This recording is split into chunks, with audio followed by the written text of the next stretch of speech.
Hello दोस्त, नमस्कार। हमारे यूट्यूब चैनल सखी सहेली में आप लोग के स्वागत बा। आई सुनल जा भोला जी के गीत। आइल बाड़े नए का हो जबाना, भोले बाबा हीरो बनी है ना।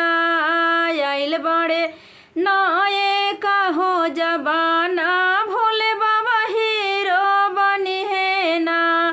मिर्गा के छाल छोड़ी जींस पहनी है, मिर्गा के छाल छोड़ी जींस पहनी है।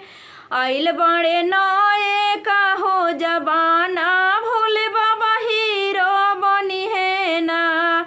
आइल बाड़े नए का हो जबाना, भोले बाबा हीरो बनी है ना।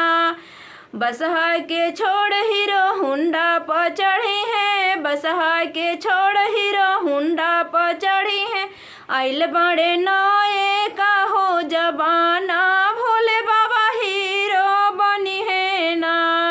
आइल बाड़े नए का हो जबाना, भोले बाबा हीरो बनी है ना।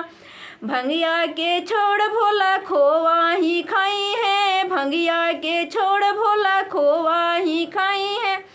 आइल बाड़े ना